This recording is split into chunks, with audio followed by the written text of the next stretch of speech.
A paz do Senhor, jovem. Esta é a lição número 13 da classe de jovens. Davi, um homem segundo o coração de Deus. Para esta aula, os louvores sugeridos 93, 114 e 257. O que é ser um homem segundo o coração de Deus? Nessa aula, é sobre isso que eu vou falar na aula de hoje. Fique aqui comigo, eu vou te dar também algumas referências bíblicas para uma melhor compreensão da aula e também te darei as respostas da hora da revisão. Texto principal. Achei a Davi, filho de Jessé, varão conforme o meu coração, que executará toda a minha vontade. Atos capítulo 13, versículo 22. Resumo da lição. Ao conhecermos a vida de Davi, podemos entender o que fez dele um personagem tão destacado: a presença de Deus em sua vida. Quando você tem a presença de Deus na sua vida, faz toda a diferença. É a presença. O mais importante da nossa vida é o que? É a presença de Deus. Porque se nós não tivermos a presença do Senhor na nossa vida, como viveremos? Principalmente na questão da eternidade, não é verdade? Então que nós venhamos a cada dia mais atrair a glória do Senhor. E nós atraímos a glória do Senhor na oração, né? Lá em 1 Crônicas, capítulo 7, versículo 1, né? 2 Crônicas, né? Capítulo 7, versículo 1, diz que depois que Salomão acabou de orar, o que aconteceu? A glória do Senhor encheu o templo. Então, quando nós oramos ao Senhor de todo o nosso coração, a glória do Senhor vem sobre nós. Introdução. Davi destacou-se por suas virtudes, o profundo desejo e a prática de estar no centro da vontade do Senhor. Sigamos o seu exemplo. Estar no centro da vontade de Deus. O que é estar no centro da vontade de Deus? O Senhor nos chamou para uma grande obra que é a evangelização. Nós fomos chamados para proclamar o Evangelho de Cristo. E isto é uma das vontades do Senhor para nossas vidas. É claro que existem outras pessoas que, além disso, têm outros chamados. Há pessoas, por exemplo, líderes, né, que são chamados para um ato específico, para uma coisa específica, além de, claro, propagar o Evangelho de Cristo. Mas é bem importante nós observarmos que nas nossas virtudes nós devemos estar sempre no centro da vontade do Senhor. A história inspiradora de um homem segundo o coração de Deus. Começou bem. Começou sua jornada como um pastor de ovelhas de seu pai, com muitas qualidades. Era corajoso, cheio de ânimo, humilde, íntegro, e o Senhor era com ele. Com essas características, chegou diante do gigante e, contrariando o senso comum e usado por Deus, venceu Golias. Olha que interessante, né? Davi era um menino que começou a sua jornada como um pastor de ovelhas de seu pai e derrubou um gigante. Veja que aqui, durante esse intervalo do seu início até ele derrubar o gigante, ele tem algumas qualidades, como, por exemplo, ele era corajoso. Aqui eu vou falar sempre da ideia de Davi, portanto eu vou falar sempre da parte masculina.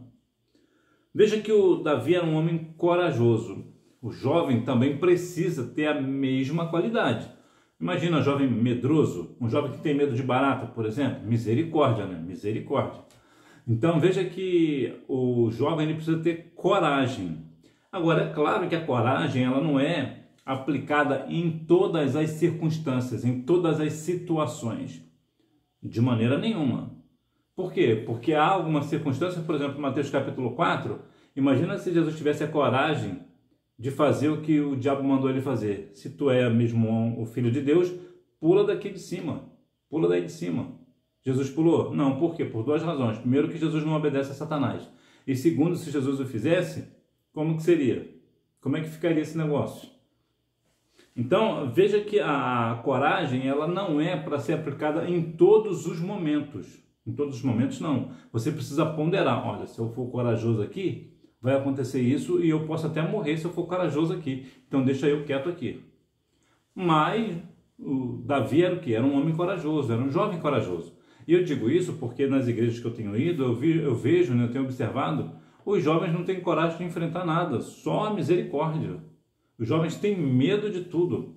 Até me permita aqui, até usar um linguajar aqui mais propriamente de homem, até para chegar para conversar com uma jovem, o varão tá com medo, não tem coragem aí, só a misericórdia, né? Então, o jovem precisa ter coragem. Ele era cheio de ânimo. Já viu uns jovens de hoje? Só misericórdia. Pai chama para, vamos ali comigo. Ah, pai, hoje não, estou cansado. É um desânimo que só misericórdia.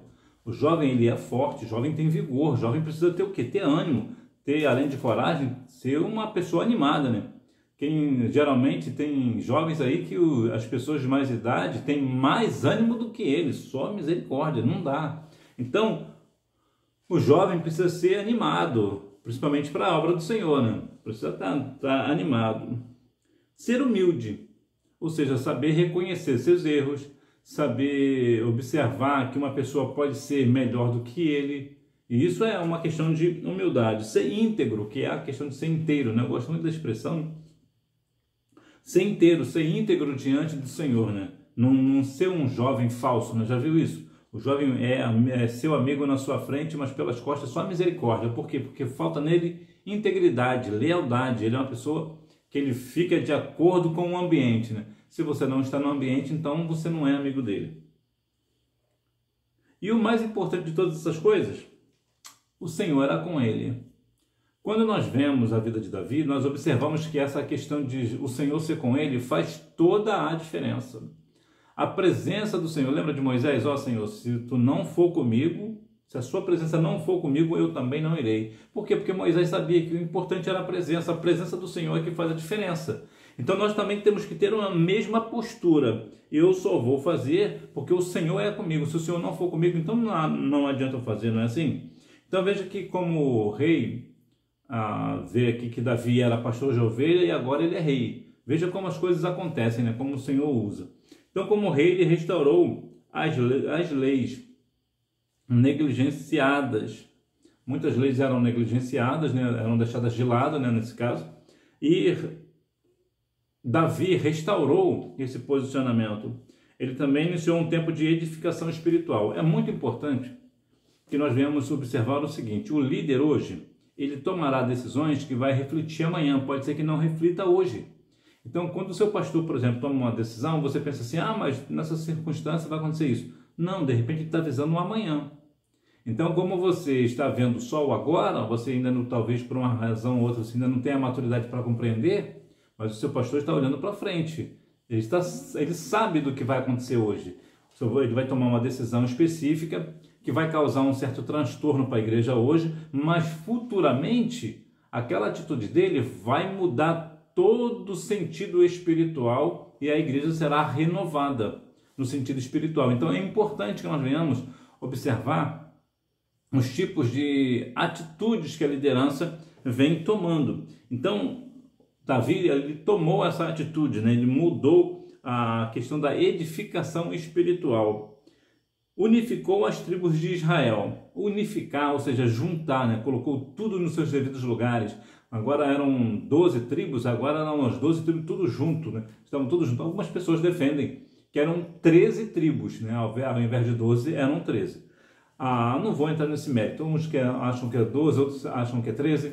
Independente da forma bíblica, existe respaldo bíblico para as duas questões.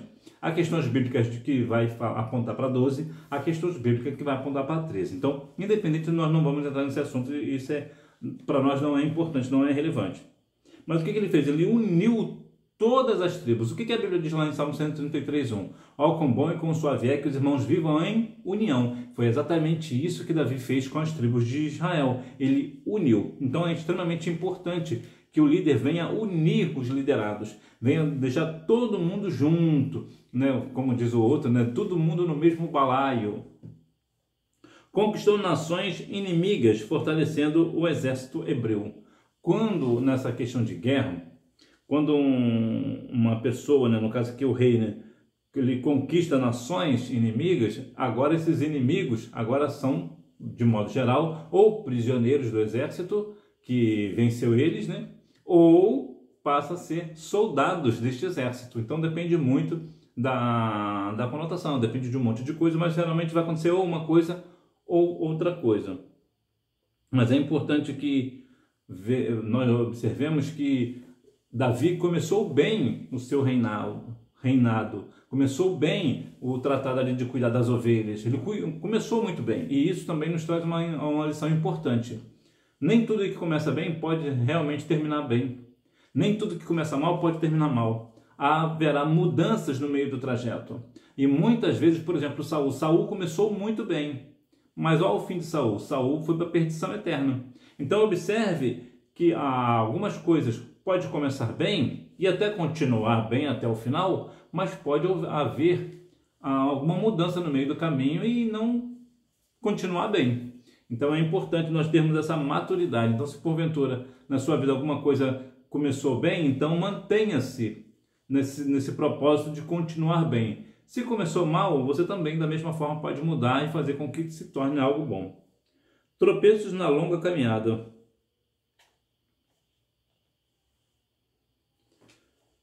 Finalmente, há um tropeço notável ainda não mencionado em nosso estudo: a soberba de Davi ao fazer o censo, com a finalidade de saber qual o real tamanho do seu poderio militar, uma astuta armadilha de Satanás. O censo, que é quando uma pessoa, aqui no Brasil geralmente quem faz isso é o IBGE, né? O Instituto Brasileiro de Geografia e Estatística. Geralmente ele que faz essa questão de censo, né? Saber quantas pessoas tem no Brasil, a faixa etária e mais um monte de coisa.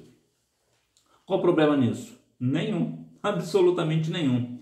E no tempo de Davi tinha problema fazer o censo? Davi errou por fazer o censo? Não, Davi não errou por fazer o censo. Davi errou pela motivação de fazer o censo, que foi o quê? A soberba do seu coração.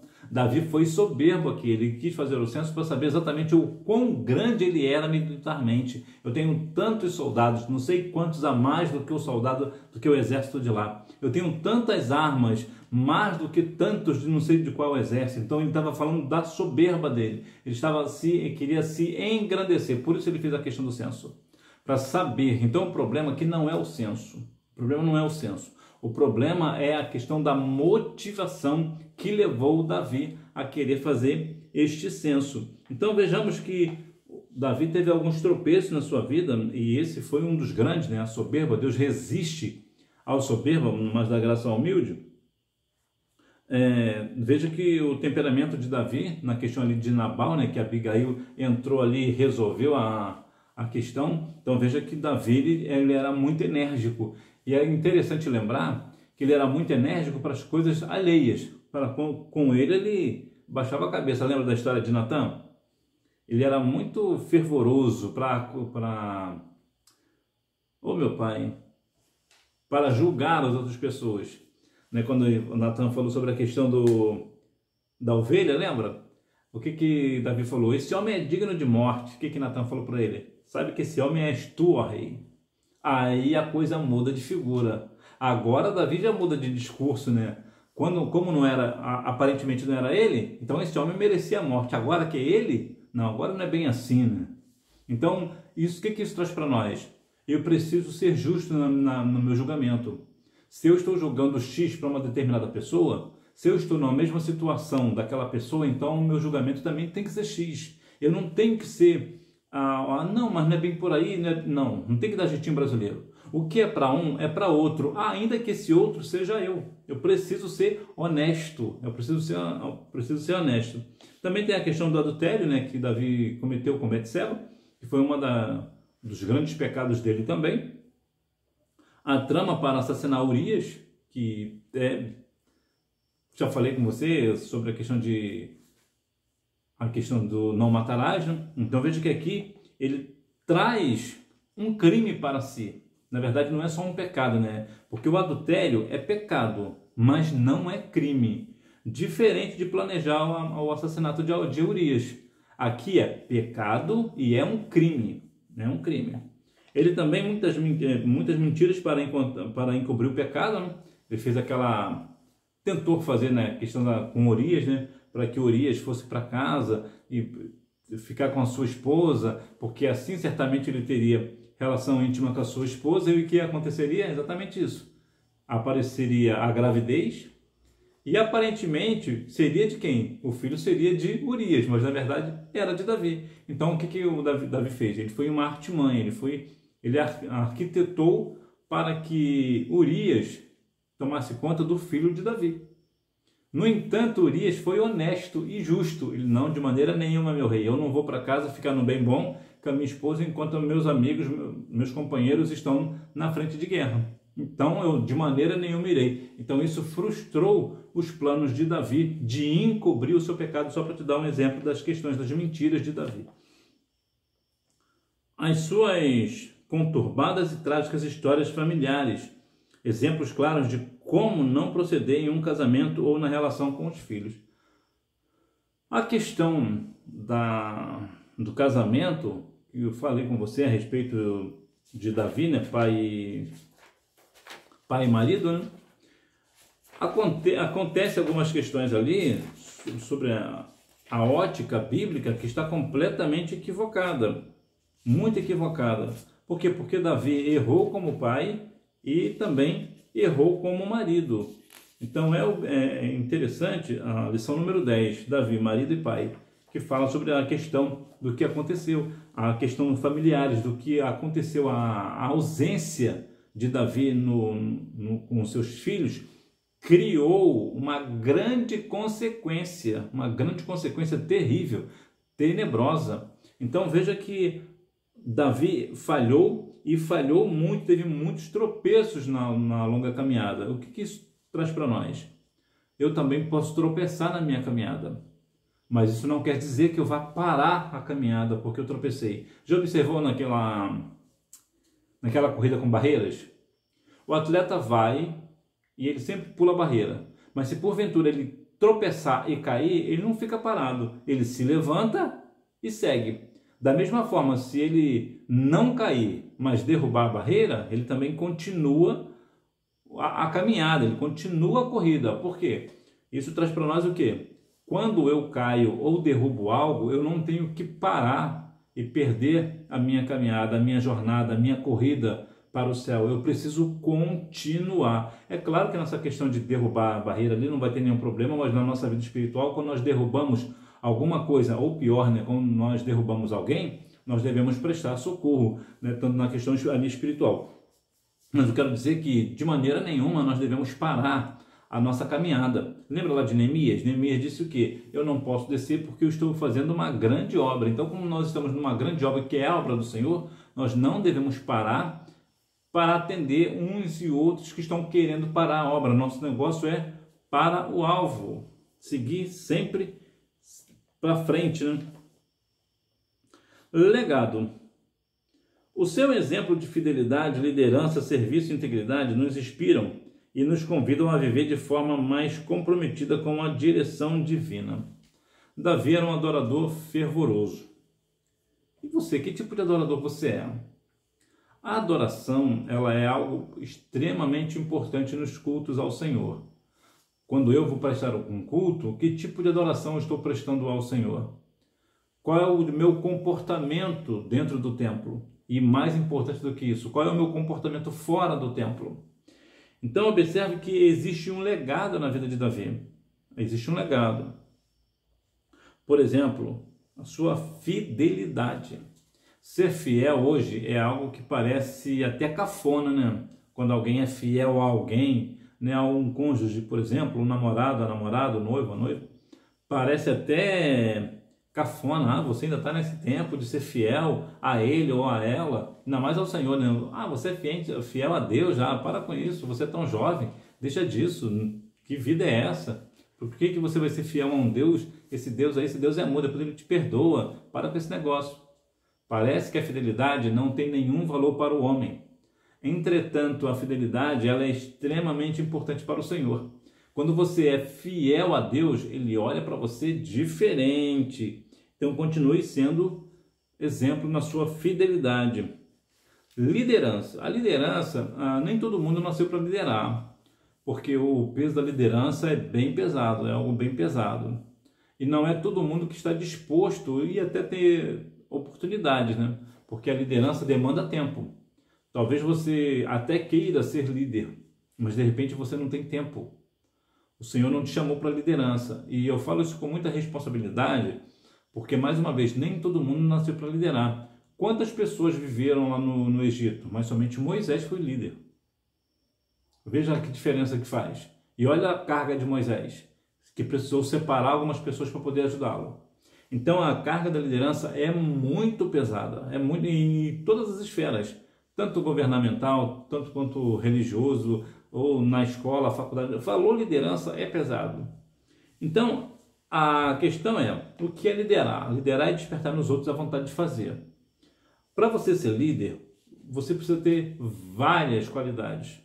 Mas eu destaco, por exemplo, o ouvido. Você precisa saber ouvir. Não é que você vai vai fazer tudo que as pessoas estão falando para você fazer, mas você vai ouvir tudo. Ser bom ouvinte. Eu digo até para você, é melhor você não ter visão e ter ouvido, né, saber ouvir, do que ao contrário.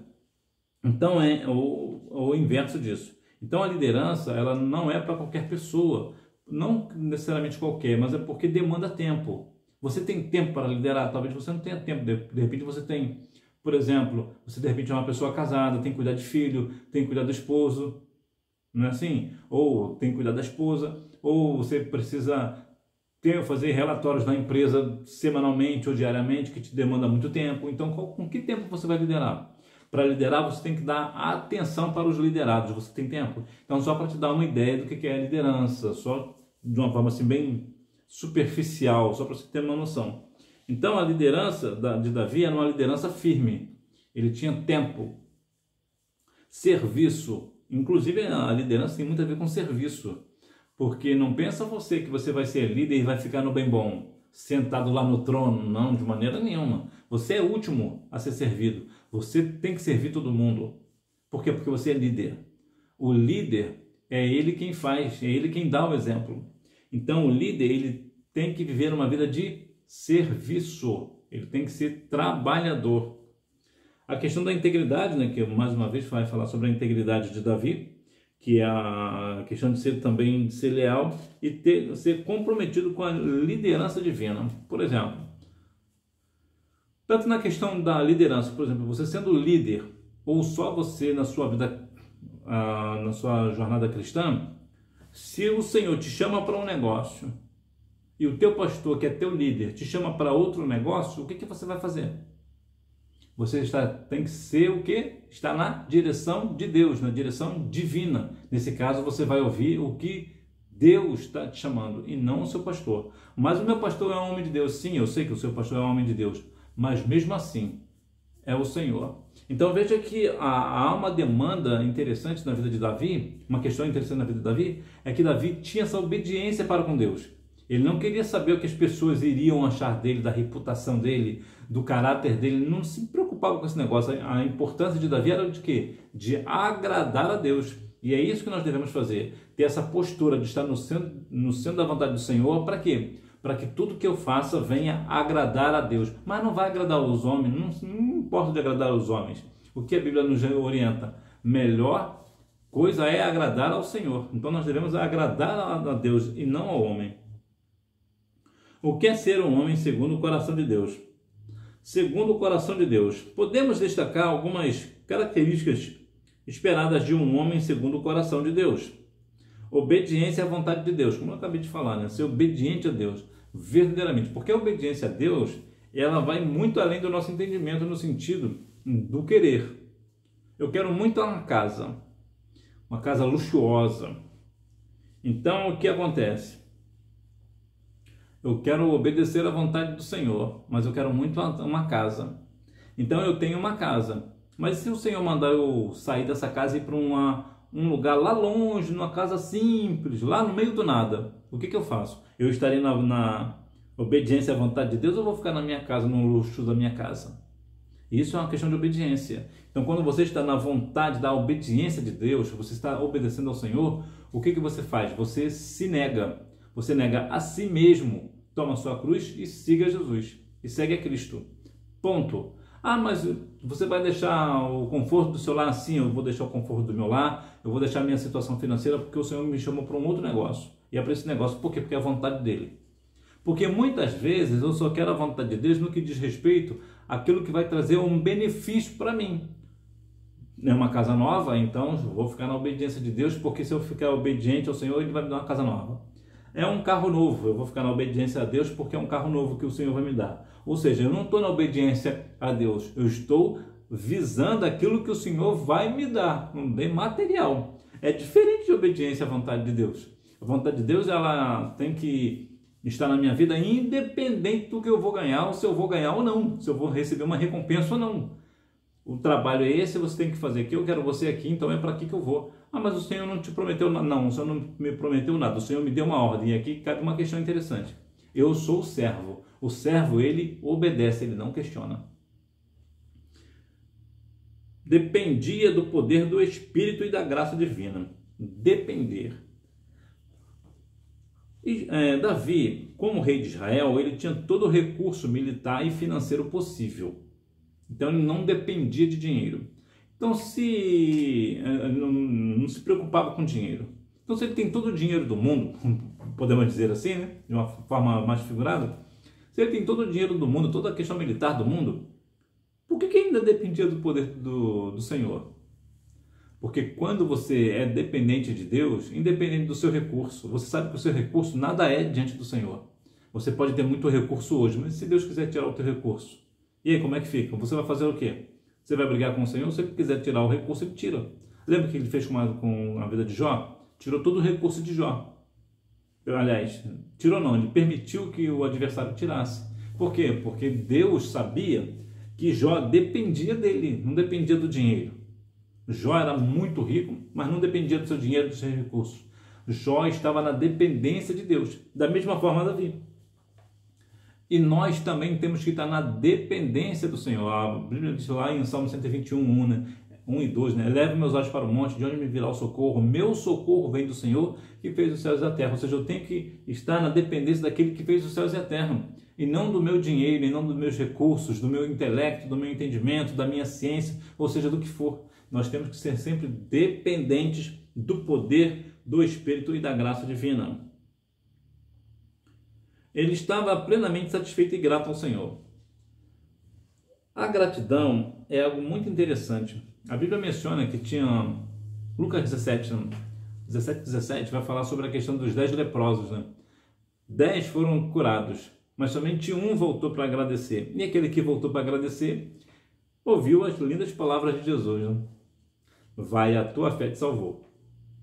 Ser grato a Deus. Nós devemos ser mais gratos ao Senhor. Como já diz o hino 370 da harpa, né? 370. Nós devemos ser mais gratos a Deus.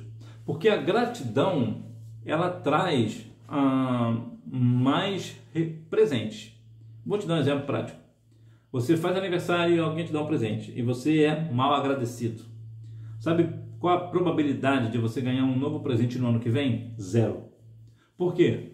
Porque essa pessoa vai lembrar, não, eu dei um presente para ele, me esforcei, dei um presente para ele, ou para ela, né? Nem agradeceu, foi super mal agradecido, não gostou. Então por que eu vou dar mais presente para essa pessoa? Agora, se você é uma pessoa agradecida e você fica feliz da vida porque você recebeu um presente, né? Você demonstra que você está alegre, está feliz, o que acontecerá? Aquela pessoa vai ficar, olha, ele gostou de receber o presente, ela gostou de receber o presente. Ano que vem eu vou dobrar o presente. Então, quanto mais grato você for, mais bênçãos você recebe. Então, se você, né, se nós que somos homens, né, somos falhos nesse sentido, e ainda assim, sendo falhos, nós nos alegramos quando uma pessoa fica feliz por um presente nosso, imagina o Senhor. Confiava e descansava na soberania divina. Confiar e descansar. Confiar e estar muito tranquilo. As coisas estão dando errado e a pessoa está muito tranquila. Por que você está tranquilo? É porque eu sei em quem eu tenho crido. O Senhor vai dar vitória nesse negócio aí. Fica sossegado, descansa em Deus. A pessoa muito tranquila, muito sossegada, porque a confiança dela é o Senhor. Ela sabe, né, que verdadeiramente a soberania divina, porque tudo passa pela questão da soberania. É a autorização do Senhor. Então o Senhor vai me dar autorização e eu vou ser feliz nesse negócio. Deus vai me dar, Deus é soberano. Ainda que o adversário queira tirar isso daí de mim, ele não vai conseguir não, porque Deus, a vontade de Deus, ela é soberana, ela é muito maior. E como eu tenho comunhão com o Senhor certamente me dará. Então é uma pessoa que está muito tranquila, muito segura de si? Não, muito segura no Senhor. Se permitia ser corrigido por Deus, buscando sempre a correção de suas falhas. Isso aqui é bem complexo de falar, né? Porque sejamos razoáveis, quem é que gosta de ser corrigido? Ninguém gosta de ser corrigido. Veja que Davi aqui, ele se permitia ser corrigido. Não é que ele gostava, ele se permitia. E nós também devemos, assim, nos permitir. Se uma pessoa chega e nos corrige, eu lembro que uma vez eu era secretário da igreja e eu cometi um erro com o departamento infantil. Aí teve uma criança, que hoje já, inclusive, já é até mãe. Teve uma criança e me corrigiu. Ela chegou para mim e me corrigiu. Eu olhei assim, achei super engraçado na hora e tudo, mas eu levei a sério o negócio. Eu só achei engraçado a forma que ela falou. E eu falei, realmente eu tenho que ver isso aqui. Agora tu vê, uma criança está me corrigindo. Eu fui lá e corrigi na hora. E acertei, nunca mais errei aquele negócio. Fui corrigido por uma criança. Então, quando você se dá o direito de ser corrigido por quem é que seja, a tendência é você crescer. Se uma pessoa te corrigiu, mas foi só uma criança, e daí? Deus usa quem Ele quer. E lembra que Jesus falou? Deixai vir em mim os pequeninos, que dos tais é o reino dos céus. Ou seja, olha quem Deus te usou, olha quem Deus usou para te corrigir. É uma criança, é uma dádiva, isso é um privilégio ser corrigido por uma criança que é inocente. Olha que maravilha. Agora, ou eu vou ser uma pessoa soberba e não vou querer ser corrigido por uma criança, ou por um adolescente, ou por um jovem, seja quem for. Não, nós devemos ter essa questão de ter a humildade de realmente eu estou errado nesse negócio aí e eu aceito a correção. Então, quando você aceita a correção, primeiro, que demonstra que você é humilde. Segundo, a tua penalidade vai ser menor. Se é que vai haver a penalidade, né? Como você, geralmente, quem reconhece o erro, geralmente, ou acaba com a pena, né, aquela punição, ou a punição diminui. Então, é sempre um bom negócio reconhecer o erro. Buscando o perdão. Buscar o perdão é algo também difícil de falar, porque quando se fala de perdão, Mateus 6,15 nos diz que se não houver perdão, vai para a perdição eterna. Agora aqui a grande questão é, eu vou buscar perdão ou eu vou perdoar? Ou ambos? Quando nós buscamos perdão, nós estamos reconhecendo que estamos errados. Olha, não, eu vim aqui pedir perdão a você porque eu errei com você nisso, naquilo, então eu quero o seu perdão. Amém. Da forma diferente, quando uma pessoa chega para você pedindo perdão a você, então o que você pensa? Bom, eu estou certo, cabe a mim perdoar ou não. E o que você tem que fazer? Perdoar. A questão evangélica, a questão cristã, ela sempre vai pautar no perdão. Porque sem perdão, o Senhor também, a Bíblia diz, Mateus 6,15, que também o Senhor não perdoará. Se o Senhor não perdoará quem não perdoa, então como é que essa pessoa vai entrar no reino dos céus? Não entrará. Sem perdão não entra. Então, muitas vezes as pessoas ficam, né, perdidas dentro da igreja, fazendo isso, uma bênção na casa do Senhor, não perde os trabalhos, mas não perdoa o irmão, não perdoa a irmã, acha que vai entrar no reino do céu? Não, não vai. Ah, mas é batizado com o Espírito Santo, tem os 9 dons. Não vai entrar. Ah, mas é uma bênção na mão do Senhor. É uma bênção na mão do Senhor, mas não vai entrar, enquanto não liberar perdão. Então, nós devemos ter muito essa questão. E o perdão, ela realmente é uma situação assim, muito delicada de falar, porque, de modo geral, principalmente quem está na liderança, tem essa dificuldade de reconhecer e pedir perdão. Né? E a restauração nas mãos do Senhor, ser restaurado pelo Senhor. Quando nós estamos na presença do Senhor, nas suas mãos, podemos descansar, porque certamente o Senhor irá nos restaurar. Um coração contrito. Ele reconhecia os seus erros, era humilde e ansiava pela integridade, buscava ser sincero e justo, arrependia-se de suas falhas e humilhava-se em busca de perdão e restauração. Saul também cometeu erros e pecou, porém seu coração era soberbo, duro e não tinha a sinceridade necessária ao arrependimento. Veja que dois personagens parecidos, né? Saul e Davi. Por que é parecido? Ambos reis de Israel. Lembrando, Saul foi o primeiro rei e Davi o terceiro rei de Israel. Lembrando que o segundo rei de Israel foi um homem chamado Isbosete. É interessante que vejamos aqui duas pessoas também com características parecidas. Ambas erraram, cometeram pecado. Mas qual é a diferença? A diferença é que Davi se arrependia e buscava perdão. Saul, com um coração soberbo, não buscava arrependimento. ele era soberbo, não pensava nessas coisas, não tinha necessidade do coração, era um coração duro, um coração de pedra. E o que aconteceu?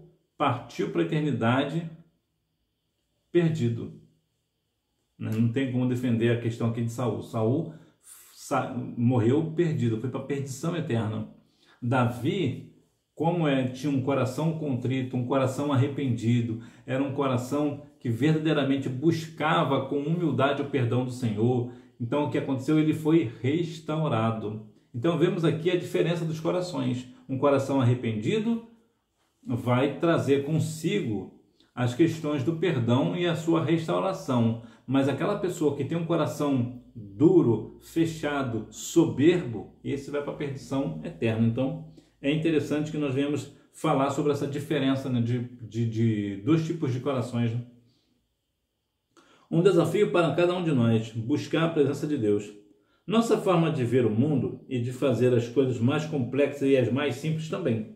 As palavras que saem de nossa boca, todas essas possibilidades devem necessariamente refletir a nossa condição de separados por Deus para uma missão especial como Davi. É muito interessante que é possível, pelo seu falar, algumas pessoas que nunca viu você na vida, saiba que você tem a presença de Deus. Por quê? A tua forma de falar denuncia, mostra que você é crente, mostra que você é lavado e remido no sangue do Cordeiro. Tudo que nós fazemos, 1 Coríntios 10, 31, né, fala que tudo que nós fazemos tem que ser para quê? Para a glória do Senhor. Então, das questões mais complexas às mais simples, o nosso proceder tem que ser o quê? De uma pessoa de Deus, uma pessoa, um servo, uma serva do Senhor. Então, nós devemos que até as palavras que saem da nossa boca denunciem que nós temos a presença do Senhor. Eu lembro de Pedro? Pedro, quando estava negando a Cristo, o que aconteceu com ele? A tua forma de falar mostra que você era um deles. Ou seja, a forma com que nós falamos igual crente, né? O crente tem um linguajar específico, né? O crente, né? O cristão, né? O cristão é a palavra mais correta de usar. Né? O cristão, né? A pessoa salva na pessoa de Cristo, ela tem uma forma específica de falar. Nosso jeito de vestir também é único. Às vezes eu vejo pessoas na rua e já falo assim, aquilo ali é crente. Deve ser do ministério. Pela forma de vestir a gente sabe. A gente conhece. E não é porque está de terno e gravata, não. Está na rua mesmo, com carro, com roupa comum, a gente sabe.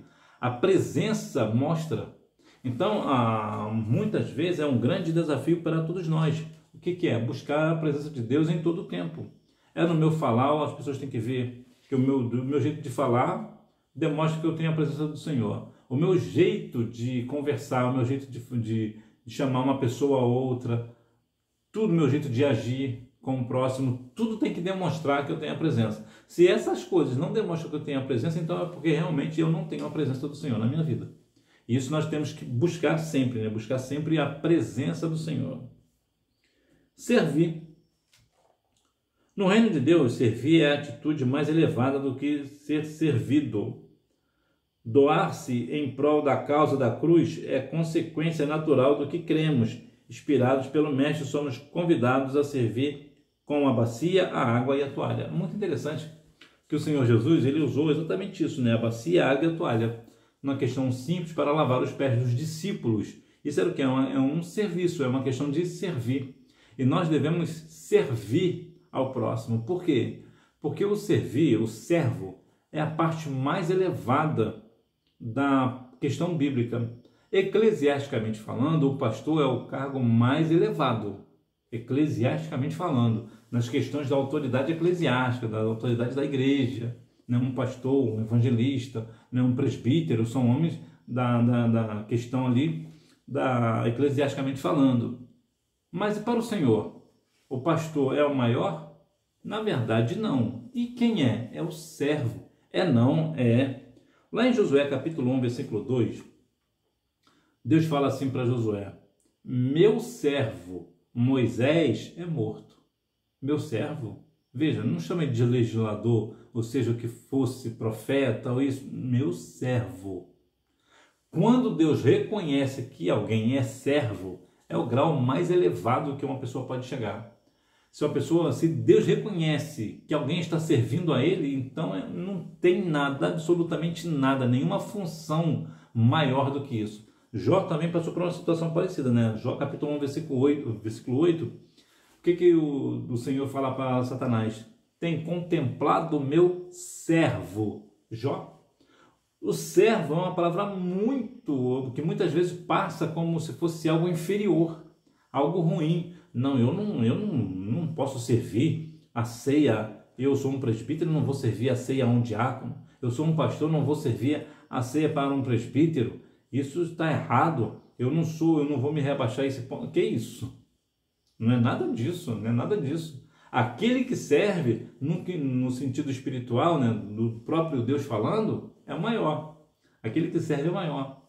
Aquele que está servindo à mesa é maior do que quem está sentado à mesa. Então, quando você tem essa questão na sua vida de servir ao Senhor, serve às pessoas da sua igreja, por exemplo, isso significa que você é maior. Por quê? Porque Deus está te olhando, Deus está te observando. Olha, esse aí é meu servo. Agora, se você faz todas essas coisas e o Senhor não te reconhece, aí como é que fica? O pastor te reconhece, mas Deus não. E aí?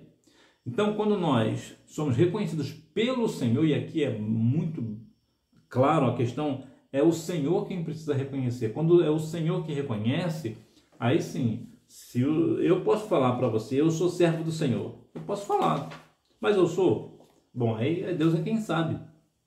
Por quê? Porque eu posso achar que eu estou servindo e não estou servindo bem. Eu posso dizer que eu sirvo porque eu faço um monte de coisas para o Senhor, mas na verdade, e o meu coração como é que está? Eu sirvo para aparecer aos homens, né? Aí eu falo que eu sou servo do Senhor, porque eu faço isso para o pastor, eu faço aquilo para o líder de jovens, eu faço isso, eu faço aquilo para o círculo de oração. Então eu sou uma pessoa que estou servindo. Eu posso até estar servindo a igreja, mas não estou servindo a Deus. Então, a questão do reconhecimento do Senhor como servo, sendo servo nós, sendo servos dele, é algo que não tem nada que possa pagar. Se Deus já falou que você é servo ou é servo dele, glorifique o nome do Senhor, porque você chegou no nível mais elevado possível da questão da jornada cristã. Não, a questão de ser pastor não é o grau mais elevado, de ser profeta não é o mais elevado é de ser servo. Conclusão. O legado deixado pelo homem segundo o coração de Deus nos impressiona e nos convida a estar cada vez mais no centro da vontade do Senhor. Fica para nós um grande exemplo de devoção, confiança, fidelidade e entrega em prol da obra de Deus. Quando nós nos entregamos para a obra, é diferente. E a obra, eu gosto muito de fazer uma separação da obra de Deus. Existem dois tipos de obra, que é a obra física, né, a obra estrutural, né, que quando você, por exemplo, você vai pintar a igreja, e isso é uma obra do Senhor, que é uma obra estrutural. Agora, quando você evangeliza, aí é a obra espiritual. E eu sou muito apegado com a questão espiritual. Por que eu sou muito apegado com a questão espiritual? Porque para glorificar ao Senhor, nós podemos fazer isso em qualquer lugar. Mas se nós não tivermos pessoal para glorificar, como é que fica? Então, o mais importante é você fazer o quê? Ir lá no presídio e levar uma palavra a uma pessoa. Não estou dizendo que você pintar a igreja não seja importante. Colocar um telhado na igreja não é importante, não é isso. O templo, né? É que para mim o mais importante são pessoas. Pessoas são muito mais importantes do que o templo. Lembra que Jesus falou certa vez? As pessoas estavam falando para o Senhor: olha Jesus, olha o templo que nós estamos fazendo. Olha que coisa mais bonita, que coisa grande, coisa luxuosa. O que Jesus falou? Jesus falou com ar de desprezo: não ficará pedra sobre pedra que não seja derrubada. Jesus falou de pouco caso do templo. Jesus fez pouco caso. Por quê? Porque o mais importante são pessoas. É claro que ali tem um monte de situações pelas quais, não vou falar aqui, mas existe muito essa questão de templo, né? Há pessoas hoje na igreja que, para evangelizar, por exemplo, não, nossa igreja tem ar-condicionado, por exemplo, um calor que faz no Brasil, só uma misericórdia, né? Tá aqui na nossa igreja tem ar-condicionado. Benção ter ar-condicionado na igreja. Glória a Deus que tem ar-condicionado. O melhor para Deus. Não, Deus não precisa de ar-condicionado, não. Quem precisa de ar-condicionado somos nós. Mas que bênção que na sua igreja tem ar-condicionado. Mas me diz uma coisa, e a evangelização? Não, a gente não evangeliza não, que está muito calor. Então, por que está adiantando o ar-condicionado? Se o ar-condicionado era justamente para as pessoas ficarem no bem bom, né, na igreja, né, dar uns glórias assim, com mais força, né? Vamos fazer o trabalho que tem que fazer, que é a evangelização. A igreja tem dois papéis principais. Qual é? Proclamar o evangelho de Cristo, né? O evangelismo, né? Missões, e adorar o Senhor em espírito e em verdade. Então, nós como servos do Senhor, é isso que nós temos que fazer. Se sobrar tempo para a gente pintar a igreja, a gente pinta. Se sobrar tempo para construir as paredes, a gente constrói. Mas enquanto nós não temos tempo e nem dinheiro para fazer, vamos continuar fazendo a obra espiritual, visitando orfanatos, hospitais, presídios, né, indo para as praças e vamos propagar o Evangelho de Jesus. Hora da revisão. Número 1. O problema não era o censo, mas sim o que o motivou. Número 2. Segundo o coração de Deus, um coração contrito. Número 3. A diferença era que Davi reconhecia os seus erros, era humilde e ansiava pela integridade. Buscava ser sincero e justo, arrependia-se de suas falhas e humilhava-se em busca do perdão e restauração. Salmos 34, 18. Saul também cometeu erros e pecou, porém seu coração era soberbo, duro e não tinha a sinceridade necessária ao arrependimento. Número 4. Obedecia à vontade de Deus, dependia do poder do Espírito e da graça divina. Número 5. No reino de Deus, servir é a atitude mais elevada do que ser servido. Doar-se em prol da causa da cruz é consequência natural do que cremos, inspirados pelo Mestre. Somos convidados a servir com a bacia, a água e a toalha. João capítulo 13, versículos do 1 ao 20, e Mateus capítulo 20, do 25 ao 28. Deus em Deus continue abençoando a sua vida, que esse trimestre seja um trimestre de bênção para a sua vida, que você, assim como Davi, tenha também um coração contrito, um coração arrependido, um coração voltado para a direção do Senhor, para a soberania de Deus, e que você tenha verdadeiramente um coração cheio de alegria de proclamar o Evangelho de Cristo. Se você gostou da aula de hoje, deixa o seu like, compartilhe esse vídeo com aquela pessoa que, assim como você, também ama a Escola Bíblica Dominical. E se você não gostou, também deixa o seu dislike, é tão importante quanto o seu like. E que no próximo trimestre nós venhamos estar aqui mais uma vez juntos para a honra e glória do nome do Senhor. Este foi o segundo trimestre de 2025 da classe de jovens Davi, de pastor de ovelhas a rei de Israel, fé e ação em meio às adversidades da vida. Que Deus em Cristo continue abençoando a sua vida e até o próximo trimestre, se Deus quiser. Tchau!